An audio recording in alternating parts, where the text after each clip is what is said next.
Welcome in the mighty name of Jesus as we continue to look at the uniqueness of the nation of Israel. In this session, we are going to look at the prophecy of Jesus concerning Jerusalem and the second temple, how they would be destroyed, and that would lead to a second exile of the Jewish people. But even then, Jesus, as we will see in his words, knew that one day the Jewish people would still be brought back to their homeland.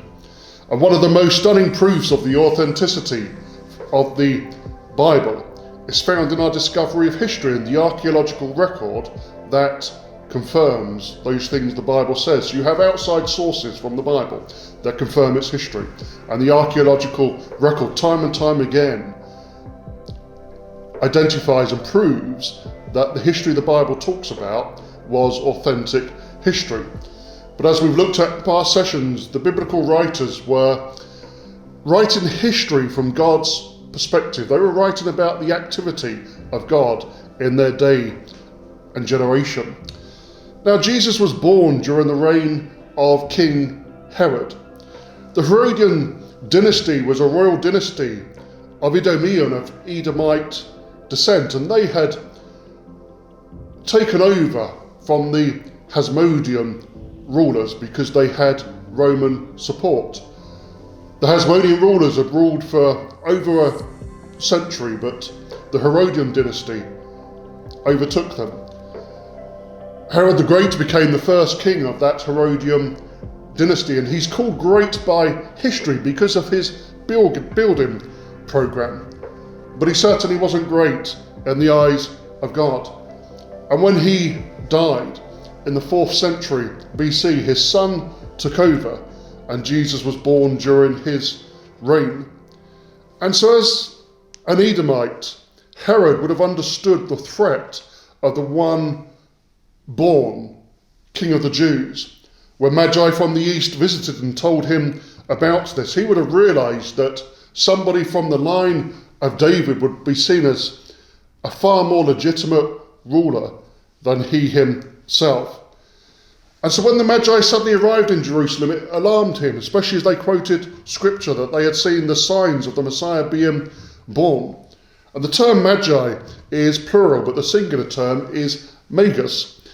It's the office in which Daniel accepted, and he was probably chief of the Magi back in his day. But these men knew their Bibles. They knew the God of the Bible. They were Persian, but they were descendants from the tribe of Levi, those who had remained behind in the Babylonian Empire during the first exile. And Matthew tells us that these Magi, having been warned in a dream not to go back to Herod, they returned to their country by another route. So soon after the visit of the Magi, an angel appeared to Joseph in a dream, telling him to flee to Egypt with Mary and the infant Jesus, since King Herod would seek the child to kill him. And Herod did something terrible once he realized that the Magi had outwitted him. They had not told him where this new king had been born. And this incident is referred to by history as the massacre of the innocents. It is the incident in the nativity narrative, the Gospel of Matthew, in which Herod, the king of Judea at that time, orders the execution of all male children 2 years old and under in the vicinity of Bethlehem. This was the fulfillment of the prophecy made by Jeremiah of Rachel weeping for her children. And so the Herodian dynasty had become friends of the Romans, and the first king Herod, as I said, he's called great because he had a great building program. As a friend of the Romans, he understood their architecture, and he built aqueducts, palaces, fortresses, Roman-style bathhouses, including Fort Antonia in Jerusalem and the mountain fortress of Masada. And he greatly expanded the second Jewish temple. So it was a magnificent structure by the time that Jesus came onto the scene. And when Jesus had grown, his family having brought him back from Egypt, when Jesus had grown and began his ministry, One day the scripture tells us that he told his disciples that Jerusalem and the temple would be surrounded by an army and destroyed. Quite a terrifying prophecy for those hearing it, if you think about it. And just 38 years after Jesus spoke those words, the Roman General Titus accomplished the fulfillment of Jesus' words precisely. Now let's look at what Jesus actually said. Now as he drew near, he saw the city and wept over it, saying, "If you had known, even you, especially in this your day, the things that make for your peace, but now they are hidden from your eyes. For days will come upon you when your enemies will build an embankment around you, surround you and close you in on every side, and level you, and your children within you, to the ground. And they will not leave in you one stone upon another, because you did not know the time of your visitation." And the context of Jesus' revelation to the disciples was after Palm Sunday in AD 32 that he said these words. And Jesus was describing the judgment that would come upon Israel for their rejection of him as their Messiah. The fulfillment of this prophecy Jesus made occurred in one 40-year generation. It occurred in 70 AD as Titus brought his army against Jerusalem. And this is known as the First Jewish War. And it happened after the Jewish people had rebelled against the Roman oppression. Titus sacked the city and destroyed the temple, burning it to the ground. Literally, not one stone at the temple was left upon another, just as Jesus had directed, and Jerusalem as a city at that time was destroyed. And if you have ever been to Rome, you can walk under and see the Arch of Titus, which celebrates the Roman sack of Jerusalem and the temple. It's still standing there in Rome today, and you see the seven-candled menorah being carried off by the Romans. It's actually carved into stone, this historical event. Matthew chapter 24 is essentially the same account that Luke records, as Jesus is seen at the temple with his disciples when he tells them that not one stone will be left upon another. It says, Jesus left the temple and was walking away when his disciples came up to him to call his attention to its buildings. "Do you see all these things?" he asked. "Truly I tell you, not one stone here will be left on another. Every one will be thrown down." Now the disciples had asked Jesus two questions. When will the destruction of the second temple happen? And when will the end of the age happen? So when he had said those things, they said, well, when will these things happen? And Jesus addresses both issues. So the passage of Matthew 24 and other passages that deal with these topics, they do require careful reading and skillful interpretation, because as well as the prophecy Jesus made about the temple and Jerusalem, he also talks about the end times and the day of his second appearance. Now the Jewish historian Josephus describes the destruction of Jerusalem and the murder of over 1.1 million Jewish people. Many of those, he tells us, who did not die in the actual war against the Romans were crucified. The land was deforested. There were so many trees cut down to crucify those who had been in rebellion that they literally ran out of trees in the land, Josephus tells us. Many Jewish people were taken captive to Rome. Thousands were forced to become gladiators, and they died in the gladiatorial arenas of the Roman Empire.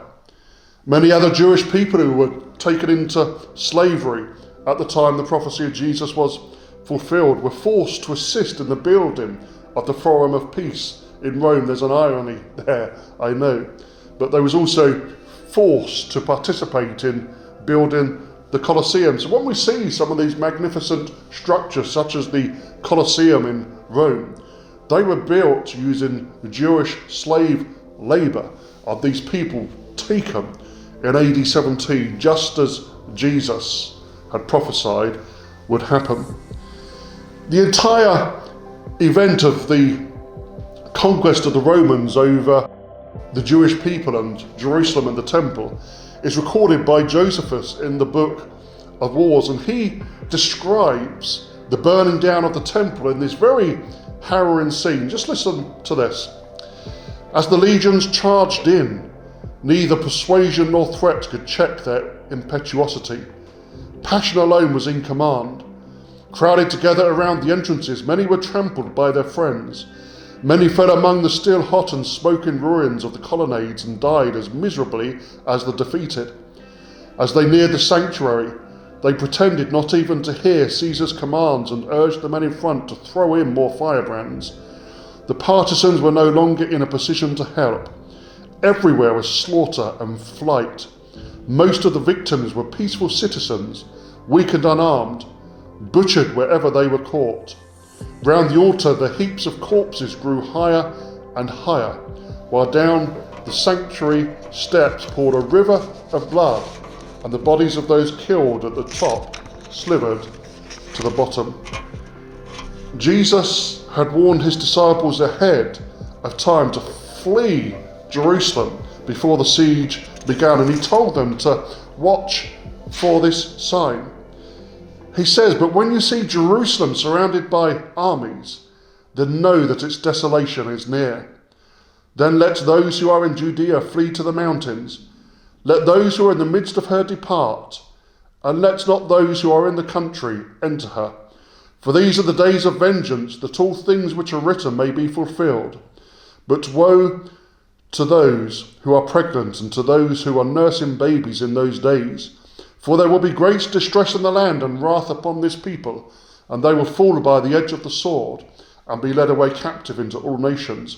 And Jerusalem will be trampled by Gentiles until the times of the Gentiles are fulfilled." And Jesus said it would be a time of great distress. And Josephus records how those who eventually were trapped in the city of Jerusalem during the siege of the Romans, how mothers were so hungry they ate their own babies. And there's a horrific historical account Josephus gives about what happened when the prophecy of Jesus was fulfilled. But Jesus was talking about this army surrounding Jerusalem, and we know that this was the Roman legions. And he said that Jerusalem would be destroyed, that the temple would be torn down, and that people should flee, because this will be a time of great distress. It will be a massacre, and the Jewish people would be led away captive into all nations. I want to emphasize the word "until" in that passage of Luke, because he says until the time of the Gentiles is fulfilled. That means the Jewish people would be exiled again until the time of the Gentiles is fulfilled, when they would come back to the homeland. That's clearly what Jesus was referring to in this prophecy. And this is the point of these studies, that we are seeking to build understanding for the modern day state of Israel and to show people that it is the fulfillment of biblical prophecy. And in some future session we will look at what the time of the Gentiles means. But I want to talk about this character Josephus. He was Jerusalem's traitor. So the prophecy of Jesus was fulfilled, and it was recorded historically by this man called Josephus. And he's quite an interesting character on the historical scene. And I want to tell you his story. He was born Yosef Matayahu Hakadim around 37 AD or 38 AD. So Jesus had already been crucified and resurrected and risen by the time this man Josephus comes on to the scene. He was born into a rich family in circles of high society, and it was in the interest of these families to keep peace with the Romans, as they were not the ones suffering under the Roman oppression. Remember, God's people, Judea, Jerusalem, were still under Roman occupation. But the Jewish people were allowed to worship as they chose. The Second Temple was still active. It hosted pilgrims, it held ceremonies, festivals, and so on. But the population was extremely divided, particularly how to respond to the Roman occupation and also how to worship God. They had those who claimed the Messiah had already come, the Christians, us. They were proclaiming the Messiah had come and that the Jewish people had rejected the Roman Messiah, and they were preaching what Jesus had said about Jerusalem and so on.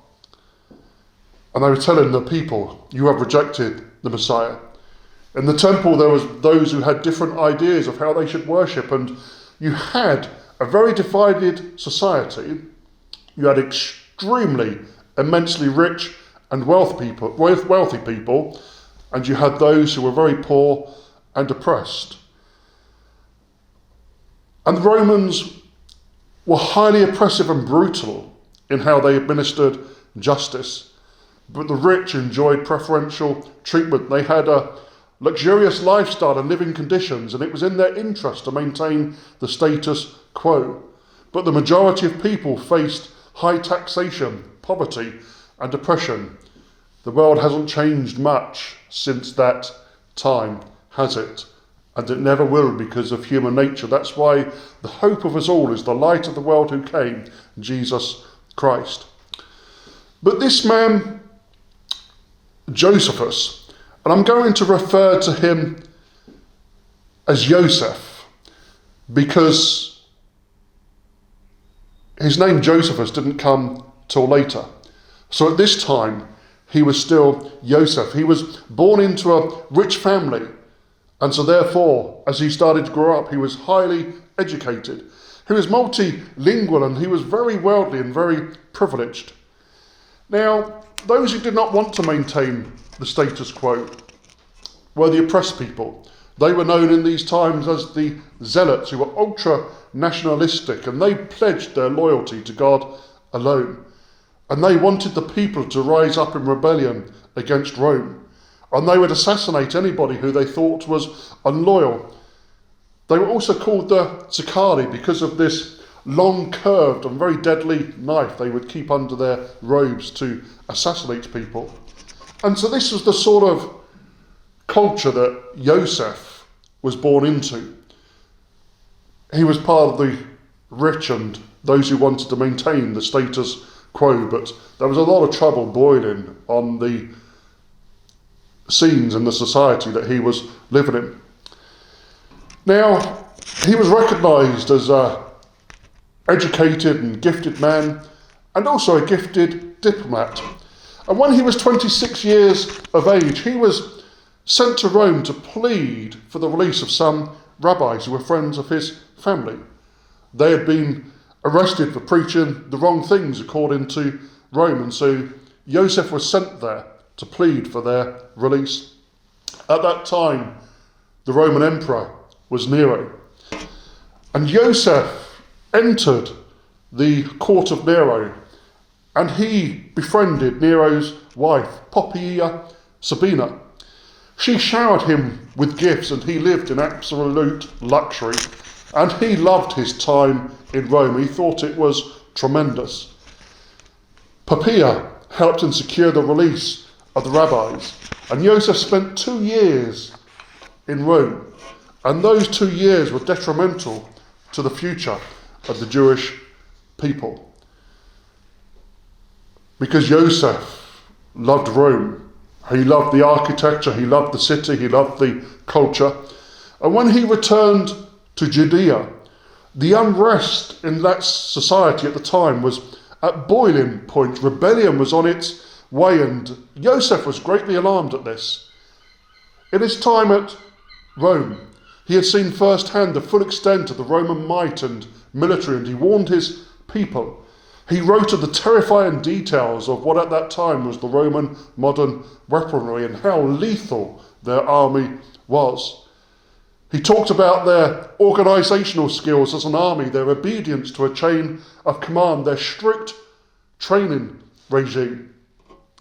The sheer strength, skill, and stamina of a Roman legionnaire, because they trained day in and day out. Physical training, military training. He said these are fearsome warriors, fearsome soldiers. And it was not for nothing that they had dominated the world for centuries. The Roman army, the legions, were a formidable fighting force. Joseph tried to convince his people not to rebel, but he failed. And so the first Jewish war started.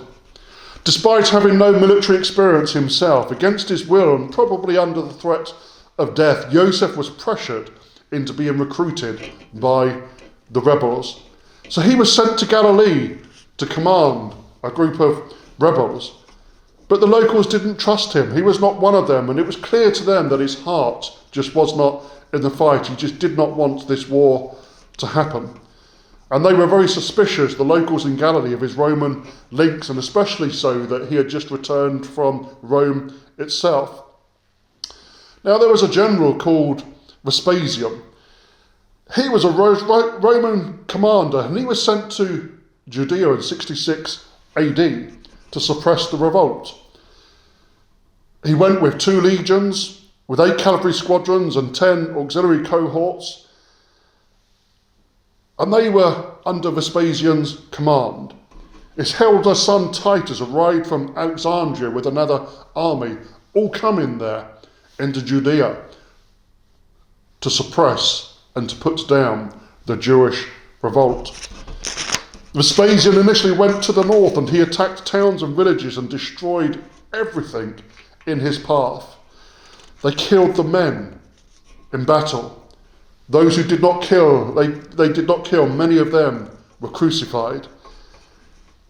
They sent the women and children to be sold as slaves. The Roman legions, they raped, looted, and then burnt everything to the ground in what was called a scorched earth policy. They burnt entire towns and villages and fields and so forth down, and they cut all the trees down to crucify the people. They left nothing standing. They devastated the land. Remember, we said in an earlier session that whenever the Jewish people were being taken out of the land, it was always left in a devastated state. But seeing the war being lost, Joseph went to the relatively secure town of Jodfat with a group of rebels. But eventually the Romans came there and they besieged it for 47 days. And in July of AD 67 they took it. And Joseph, along with 40 of his men, he went into a cave to hide. Now this is what he did. He convinced his group not to surrender to the Romans, but to kill each other until there was only one man left standing, who would then kill himself. Now Joseph was a cunning and skilled mathematician, and he just happened to organise the circle in which they stood, and that he made sure that he was the last one standing. This is known in computer science and mathematics even today as the Josephus permutation. It's a theoretical problem. With advanced planning, a known number of people with a set starting point, you can actually predict, with a predictable counting direction, you will know exactly who would be the last one standing. And so you can choose to be in the right position in the circle to make sure you was the last one standing. And this is what Joseph did, because he was a clever fellow, and he made sure that as all of these rebels, because they didn't want to be tortured and horrifically killed and crucified by the Romans, they killed each other. And so Joseph would have killed the second to last man, and he alone remained standing. He then handed himself over to the Romans, and he was taken prisoner, but he was very crafty. He made a prophecy to Vespasian that he would one day become the emperor, and this stroked Vespasian's ego. And Joseph also prophesied, he said that instead of putting me to death, instead of crucifying me for treason against Rome and Nero, I have seen that you are supposed to release me from my chains, you're supposed to make me your advisor, because I will be able to guide and to steer you on your path to becoming emperor. And the plan worked. Vespasian did just that. He released Joseph, forgave him of his treason, and made him his advisor and close companion. And that is how Joseph became an observer, a narrator of the events that led to the second exile of the Jewish people from the homeland that God had given to them. Now, in AD 68, Vespasian, he did not attack Jerusalem, he waited. Because, and this is so insane, but what happened was, with the Roman legions plundering the land, inside Jerusalem, the Jewish people began fighting against each other. The high priest was murdered. 2 men, one in East Jerusalem and one in West, John of Giscala and Simon Bar Glora were the names. Remember, this is history. They were both claiming to be the Messiah, the one who God had risen up to set them free from the oppressive Roman yoke. But instead of fighting the Romans, to be the top dog, to be the one in charge, they were fighting each other. So instead of attacking, Vespasian said, well, let them destroy each other and we'll just go in and mop up the dregs, so to speak. And so he let the 2 so-called messiahs fight among themselves and kill each other's followers in Jerusalem. Can you imagine the insanity? A Roman army camped outside your walls and plundering your nation.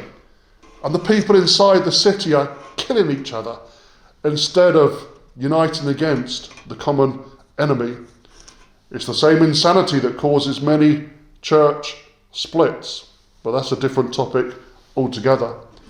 But the Jewish sages of the Mishnah and the Talmud, who established the Talmudic tradition after the fall of Jerusalem, they claimed it happened because of what they call sinat hinam, which was a baseless hatred within and between the Jewish people themselves. Now, Rome itself at that time was having its troubles. The Emperor Nero committed suicide in AD 68, and the year of AD 69 became the year of 4 emperors, when Rome had 4 Roman emperors. And so the Roman attacks on Judea paused. But Vespasian emerged as the victor from the disputes and the fighting which was happening within Rome itself. And a historian called Suetonius referred to a prophecy that from Judea the future rulers and ruler of the world would come. And Joseph said, yes, absolutely, Vespasian, this prophecy refers to you. And Vespasian believed this prophecy. He believed that it applied to him, and it strengthened him to think that he would become the Roman emperor. And he did. He emerged as victor from the Roman civil wars and fighting at that time. And that is when Joseph changed his name to Josephus, and he took on Vespasian's family name, Flavius. So he became known as Josephus Flavius to history, and it's his writings that record these times. Now, the 2 men fighting in Jerusalem when the Romans returned, they had not taken the time to unite, to build supplies, to reinforce the defences. Instead, they killed the priests. They were murdering and assassinating pilgrims coming to the city.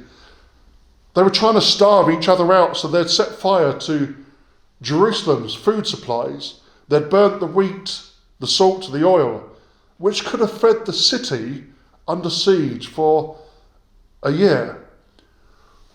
So Vespasian, who was the Roman emperor, stayed in Rome to establish and to confirm his new role as emperor.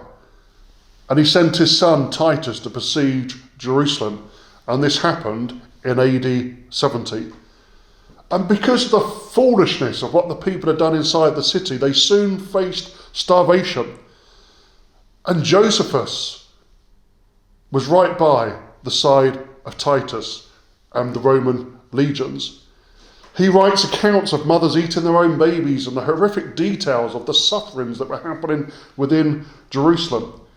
He was sent to try to reason with the people walled up inside the city to surrender the city to the Romans. And he chose a safe spot outside of Jerusalem's walls. But they still threw javelins at him and stones. They were not interested in surrendering to the Romans. And of course, it would have been a horrifying future they would have had, even had they done so. 5 months into the siege of Jerusalem, the city fell because it was under starvation. As I say, it could have lasted for years if those foolish men had not burnt all of their own food supplies, as the insanity is just staggering. When the Roman legions entered Jerusalem, the bloodshed inside the city was awful. It's described in great detail by Josephus, the slaughter that happened. One of these leaders of the Jewish people was caught and immediately executed, and the other was taken to Rome to be paraded in chains as a part of Titus' victory parade, when that would eventually happen on his return to Rome.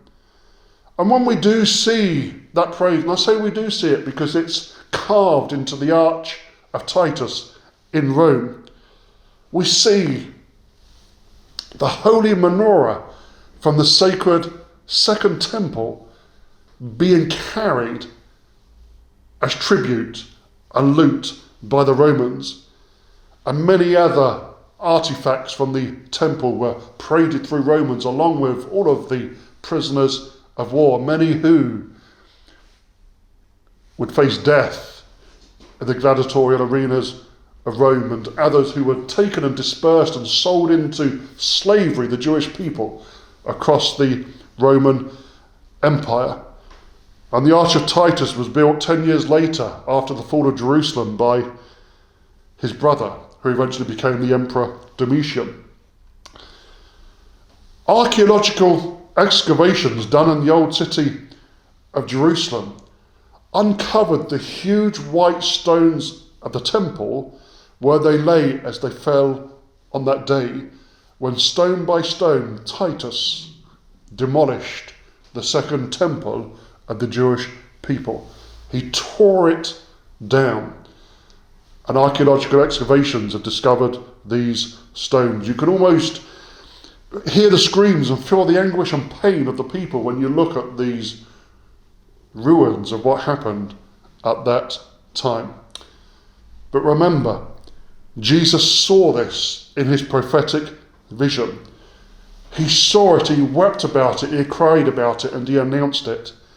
And he saw the second long exile of the Jewish people, his people from their homeland, when the Jewish people were taken into slavery and sold across the Roman Empire, and all of the sufferings that I have briefly described. And only a small remnant of them actually remained in the land of Judea. In the original Hebrew, the word Palestinian derives from the Philistines. The name Palestine or Philistia and the name Philistine are pretty much the same even today. The Romans renamed Judea the province of the Philistines as a direct insult to the Jewish people they had just conquered and exiled from the land. Terrible, isn't it? But apart from this small remnant of people who remained in the land, a tiny small minority of Jewish people, the rest was scattered amongst the nations of the world. And that is when the Jewish people faced their long second exile until 1948, when God finally brought them back into their homeland and re-established the Jewish state, the state of Israel, the modern day state of Israel. And we will look next time at that period between AD 70 all the way up until 1948 and have a sketch overview of what happened during those times and some of the things that led to the founding of the modern day state of Israel, which itself was the fulfillment of what Jesus said: the people will be taken away until the time of the Gentiles is fulfilled, which means they would return according to Jesus. So God bless you and see you next time. Amen.